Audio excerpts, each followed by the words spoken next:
there are certain moments that define legacies, and sometimes even those same moments that can ruin others. In Super Bowl 49, the Patriots and Seahawks were on their own individual paths full steam ahead, flying towards each other at ludicrous speeds. The most recent back-to-back champion looking to reclaim glory after a decade-long drought of immortality, while the other looking to become the next back-to-back champion to officially initiate a dynasty of their own. One side had Tom Brady, the greatest of all time, about to start a second Hall of Fame career with 4 more Super Bowls, and the other had the Legion of Boom, the most dominant defense of the last few decades and one of the best of all time. History was on the line with 2 teams of destiny battling one another to change football forever. In what became one of the best games we've ever witnessed, with highs and lows straight out of Hollywood, this one ultimately came down squarely on the shoulders of the only man that it should, Tom Brady. With the run game producing just 57 yards, only 2.5 per rush, it was all up to him, and he went on to win Super Bowl MVP. How did he do it, and what led the Patriots to the 28-24 win? That's what we'll get into today. To kick it off, we'll outline a little bit of the Seahawks' defensive strengths and why beating them was so difficult. Their defensive front, their linebackers, and their secondary were all bigger and faster than every player on the Patriots, not named Rob Gronkowski. New England's offensive line was getting destroyed in the trenches, which led to those measly 57 rushing yards. And pass rush-wise, specifically Michael Bennett was a monster all day, completely unblockable. These factors heavily dictated the Patriots' game plan and led to Brady completing 37 passes, which was a then Super Bowl record, which he later broke against the Eagles 3 years later. The Patriots' game plan exclusively featured quick passes, since they couldn't block, horizontal routes, since their guys like Julian Edelman and Danny Amendola were quicker, even if they weren't faster, and most importantly, they used pre-snap man-zone tells by deploying different formations. That last one we'll dive into a little deeper here, just so we don't have to keep analyzing it over and over. Based on where the Pats positioned their receivers, that gave them a pre-snap near guarantee of whether they were facing man coverage or zone. Here the Seahawks are in man, and there's a couple of indicators why. First, the defenders are pretty tight to the receivers and are staring right at him, not at Brady. When the Pats put Gronk outside is another, since whoever matches him gives away the coverage. With the safety Cam Chancellor guarding him, this tells us it's man, since if they were in zone, you would want a corner outside since he'd have to cover more space. Another man indicator is motion, where when Edelman motions across, if the Hawks were in zone, they'd want to keep Richard Sherman outside to play deep, but since we need a man on a man, corners on receivers to deal with speed, Sherm follows Edelman, which tells Brady it's man coverage. On the first play of the game, it was evident the Pats were going to use these pre-snap man-zone tells with formation to try their best to get positional mismatches. For example, they'd put a second tight end on the field so the Seahawks would match him with a third linebacker and one less corner. With the 2 corners outside indicating it's zone coverage and nobody following Edelman, this puts him on a linebacker, so the Patriots are daring the Seahawks to carry Edelman up the field guarded by a pass rusher or that backer switching onto Gronk, which they do. The Pats knew since they couldn't outmatch the Seahawks, they'd have to outmatch up them with all these little formation tricks, and because the Hawks knew their guys were better, they actually played way more man than usual, 42% of the time. Here we can see linebacker KJ Wright outside on Gronk, indicating this is man, plus Sherm inside on Edelman. The Patriots ran a lot of this type of post-wheel concept, which is a zone beater to one side. They never actually hit it, but you'll see it keep popping up. And up top, they have a man beater to pick off KJ Wright. This implants the idea in his head that Gronk could come underneath on this now slant, which then sets up Wright later in the first half on this long touchdown. But we have to first go even a little deeper to see how the Pats maneuvered their way into that matchup. 2 plays before the long Gronk touchdown, the Seahawks come out in what's clearly man where they put Wright on Gronk, but have a safety rolling down to double him. This means that Brady can find the perfect matchup with running back Shane Vereen, who finished with a game-high 11 catches, one-on-one on linebacker Bobby Wagner, and picks up a huge chunk of yardage. Then the very next play, since the Seahawks man coverage just got burned, they come out in zone, which we can see from Sherman on Gronk, and that means that Vereen is matched on KJ Wright. The Hawks realized the Pats were trying to get Vereen on a linebacker, and he kept killing him. So then the next play, we have Wright once again outside on Gronk, so the Seahawks can rotate Earl Thomas down to get a better matchup on Vereen.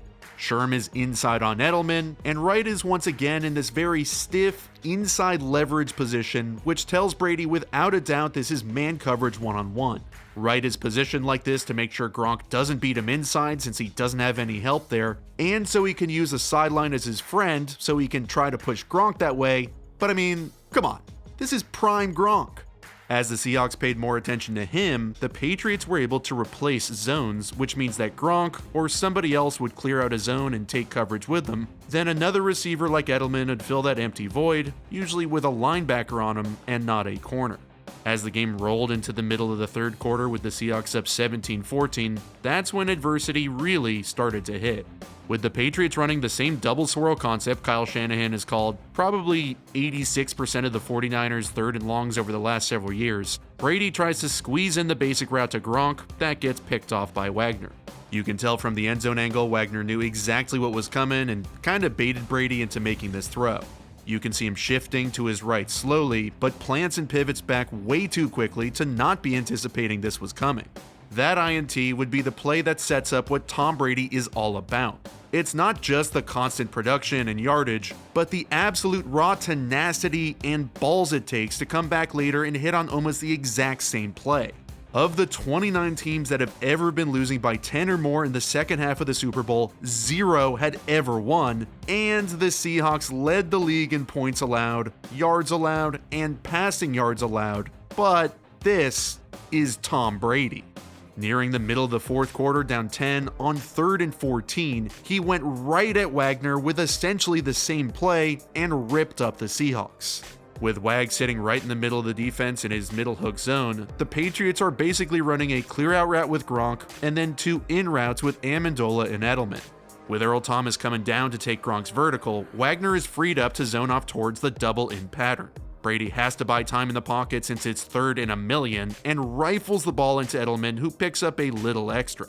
How'd he convert on 3rd and forever and zing this thing through Wagner's ear hole? Well, first off, look at the incredible pocket awareness to feel pressure, all while keeping his eyes downfield. He steps up, and then right here, he knows he needs to look off Wagner and watch what it does to him.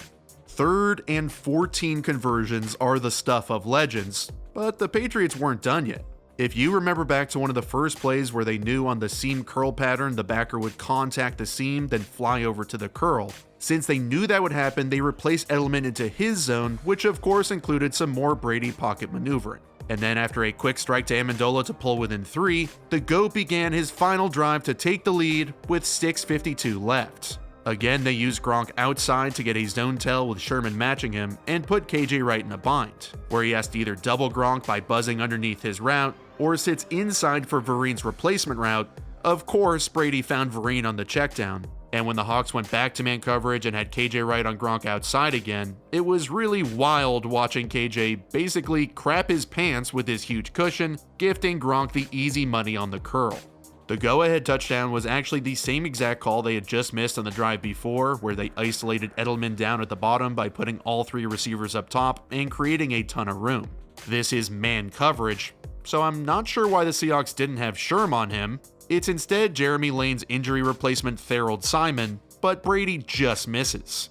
However, when push came to shove to take the lead in Super Bowl 49, Brady said, "Let's run it back again," with the same formation and everything, and Edelman terrorizes Simon for the win. Yada yada yada, Malcolm Butler picks off a Russell Wilson pass while Marshawn looked on, and the Patriots won the game 28-24. Brady was named Super Bowl MVP after going 37 for 50 for 328 yards, 4 touchdowns, and 2 interceptions, and his fourth quarter was absolutely iconic.